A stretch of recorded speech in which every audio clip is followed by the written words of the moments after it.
Hello, good morning, everybody. Susan Brennan here for our weekly episode of Growth and Grace. I feel like I just have my little routine. As soon as I sit down to do these, I gotta put my lotion on. And for those of you who don't put lotion on like this, I always put it on just the back of my hands because I don't want it all over my hands that are going to be touching everything. So I just put it on the back. I thought I'd share that. That's just a little tip for you, and then I kind of do that once it's absorbed. So now you know my secret to lotion putting on. Well, now that the grammar lesson's out of the way. Good morning, you guys. I'm super excited to chat through resistance today. I've been experiencing a lot of this in the last couple weeks, like a lot. As you know, I'm putting myself through my own intensive productivity, like the month of just insane productivity. And it's bringing up a lot of stuff for me. And it's really fun for me to go through it in a sense, because it's helping me understand what my clients go through, because this is what I put my clients through. It's not as fun to go through it in another sense, because if you've ever felt resistance to anything, it's like you just kind of want to not be feeling it anymore. And to be in a program that has you consistently feeling it can be like, okay, when are we going to be done? And so grateful I can see the light at the end of the tunnel, because I'm just doing it for a month. But man alive, I'm ready to be done with this resistance. But what I'm recognizing, what's really cool about this, is that I'm realizing that, like, with such clarity, the difference between two types of resistance, right? So we have the resistance that you get, and I'm going to use the resistance bands. Good morning, Amy. Hi, I see you on here. If you guys have ever worked out using resistance bands, and I just realized that I have some and I forgot to grab them to show you on here, but think like hair rubber bands, but like wider and bigger, that you put various places on your body as doing different workouts. And they make the workouts harder, but they also activate muscles in ways that doing the workout without the resistance band wouldn't be able to activate. So you're actually getting stronger when you're using them, right? So that's like a great kind of resistance. It kind of sucks when you're using it because you're like, holy crap, this is hard, but it's also really effective. And then you get to experience the benefits and the results of having used them. So like, cool. All right, I'm on board with that kind of resistance.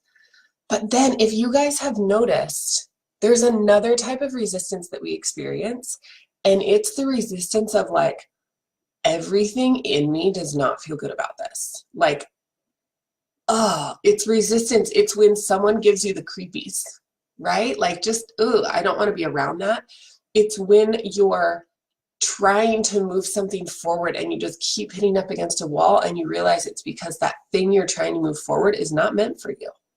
It's not your thing to move forward, right? It's that resistance of, yeah, I don't feel good about how, like, this relationship that I'm in, right? Like, we've all felt that at some point. I say all. Most of us have felt that at some point in a romantic relationship where you're like, yeah, there's something not, I don't know what it is, but there's just something not right. You're resistant. And so there's two different kinds of resistance, and it's easy to get them confused and to feel like, you know, wow, I should give up on my dreams because I'm feeling resistance. But there's a difference, and even just saying that out loud in that way, there's a difference between feeling resistance, the good kind, versus feeling resistant, the not good kind. Okay? So track with me on this, because when you're going for your dreams, there's going to be a lot of resistance that you're feeling, because you are going to need to grow. You're going to need to get stronger. You're going to need to increase your capacity. You're going to need to do all these things in order to properly fulfill your dreams and live them out. And so you're going to experience resistance, because you weren't just born like ready to receive all your dreams with not ever having to take a step or learn how to walk or like move forward in different areas of life, go through difficult things to learn from them. As my pastor would say, I'm sure lots of people would say this, you grow through things, right? He just said it on this last Sunday though, so it's top of mind. But as you're going towards your dreams, that resistance is going to come up, and it's going to feel sometimes like, oh my gosh, this is too much. I don't know if I can keep doing this. Sometimes that's what it takes, though. You got to get through that resistance, and oh my gosh, it's like, to go back to the resistance band analogy, like when you finish a really good workout, you're exhausted and you're like depleted, but you also feel stronger. Like, you know that your muscles are growing and you're getting stronger, even though you're just like, oh my gosh. I think some of us talk about the fact that we like can't even wash our hair when we're in the shower because our arms are just like, nope. I've already lifted enough today. I'm not lifting just myself just so you can wash your hair. So when you're in it, it feels like, oh, this is a lot. But there's also just that something that's invigorating. That's the resistance to keep moving through. That's the resistance to say, okay, what do I need to do? Who do I need to bring into my circle? What sort of resources would support me? What kind of inspirational YouTube video can I watch? Like, get yourself forward, get yourself moving forward, moving through it, and asking for support. You guys, I just reached out to a friend last night. I was like, hey, I'm struggling. Like, here's what's up. Here's what I'm going through. And just to have people in your life that you can soundboard with, that you can reach out to, that you can be vulnerable with and say, not everything's not hunky-dory all the time. Like, it might look like everything's together for people online, but I assure you it's not. I assure you we have breakdowns. I assure you, I look over at my couch. I was just over there crying on it yesterday. There are just times where sometimes you just need to let it out. You just need to release. You just need to allow yourself to recognize, like, okay, you're taking on some big things, and it's exciting and it's fun and it's a lot, and it's more than I'm used to.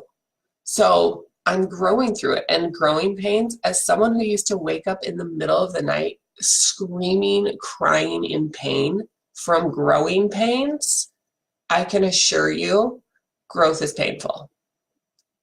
It's painful. However, now I can reach things in cupboards without a step stool. So it's kind of cool.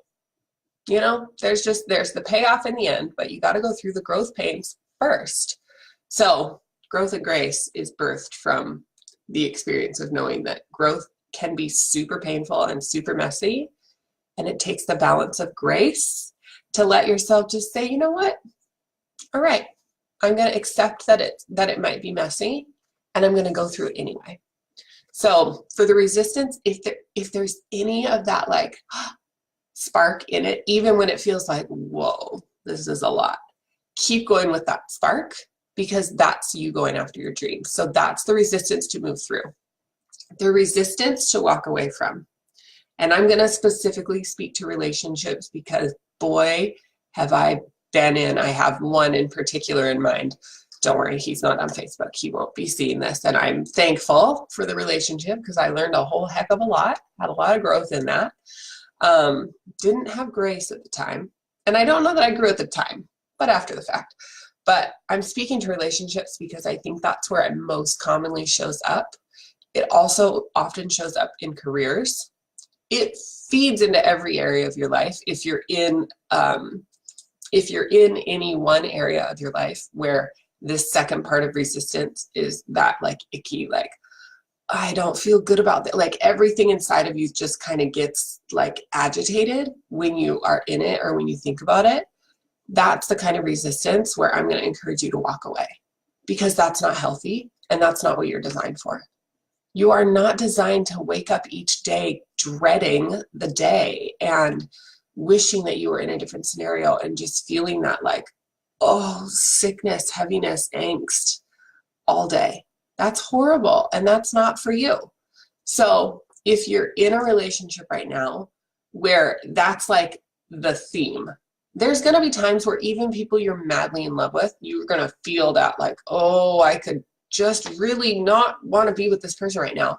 But it's a temporary thing and it's because you had a little tiff or a fight and you're just working through it. That's different. That's not this. This is where you're literally living in that unsettledness, and you're just, there's like something in you that just keeps whispering, this is not right. This is not right. Like, don't stay here. So I'm going to encourage you to listen to that little whisper. And I get it's hard to walk away from something that is in some ways become comfortable because it's familiar and it's what we know, and we've kind of figured out how to stifle some of the emotions to kind of write it out. But then when you keep writing it out and you realize that you're never actually done writing it out because it doesn't end, because it's not right, it's just exhausting at that point. So I would encourage you to listen to that little voice. If you have a little whisper in any arena of your life saying, this is not right. No, no, this is not right. Listen to it. Intuition is so strong, and we have learned how to stifle it because everything should be okay and everything should be accepted and everyone should be able to do whatever they want. And so people feel like, well, gosh, if I'm feeling this resistance, I should just change myself to shift and mold and fit what other people keep saying I should be doing. I should change and shift myself and my desires to, fit into the box of what this person that I'm dating thinks that I should be. And having lived through both of those scenarios in career and relationship, I can tell you it does not work. It is agonizing. It drags out the pain. It doesn't make it better in any way at all. Like, there's no part of waiting it out that makes it better because you're truly not in alignment. So let yourself recognize when that little whisper comes up. Where are you? Who are you with? Sometimes it's not a romantic relationship. Sometimes it's friendships. It's people you're spending time with are like not a good influence for you. They're not moving you forward. They're not cheering you on when you're, doing something great. They're not celebrating wins with you. They're complaining. They're gossipy. They're like dragging you down and talking crap about other people. And if they're doing it to you, they're doing it about you. Just FYI. So recognize that little voice and hear it and know that it is meant to keep you safe. And while I'm not a believer that we should play our whole lives in the safety zone, there is time to recognize, like, you don't also need to live your entire life in the unhealthy danger zone. Like, there's a way to be safe, or there's a way to get outside of your safety zone without being in constant danger, right? Like, there's a balance. And I don't think that we need to go swimming in shark-infested water with, without a cage and just feeding them raw steak. Steak? I don't know if they would eat raw steak, raw fish, whatever. Like, you don't need to put yourself in scenarios that are unhealthy and that are unsafe for you. But the boat was also not designed to live its life in the harbor, right? So, like, get out there, but be wise about it. So if you have a little voice that's speaking to you saying, this is not safe, this is not good, this is not right, listen to it, recognize it, find out like what area of life it's in, and then start taking steps to get out of it. And if you're curious what steps to take, please reach out, please comment on this and say, I'm feeling stuck at my job and I don't know what to do. Well, as it so happens, I have a few amazing people in my life who help people find joy in their job and transition out of jobs into new ones. I would love to support you with that and get you connected with them. If it's a relationship thing, like, I have people who can support with that too. So please, please, please, my little reminder's going off to end it. But please, please comment, reach out. Like, you're not alone in this. If you're watching this right now, you're not alone in this. I maybe haven't gone through the exact scenario that you're going through right now, but I have lived in that resistant, like, this is not right, for a long time. And having been on the other side of it now and being able to recognize it, the quicker you can recognize it, the quicker you can shift out of it and be in the, okay, this is kind of uncomfortable, but like, wow, I'm getting strong space. It's way more empowering to be in that space. I would love to support you into that. So comment below if there's anything you're feeling that like unsettled this around, and let's get you out of it. Let's put together an action plan and get you moving forward. So with that, you guys, today only, I'm also going to be popping back on here at 9 a.m. Pacific, not on here, but on Amy Amata's business page. I posted the link. If you go to my profile, I posted the link yesterday for it. I will be over there at 9 a.m. Pacific. And then as always, for Growth and Grace here, I will be back every Thursday at 6 a.m. Pacific. So I will see you guys either also at 9 a.m. or for sure next week at 6 a.m. on Thursday. All right. Until then, bye for now.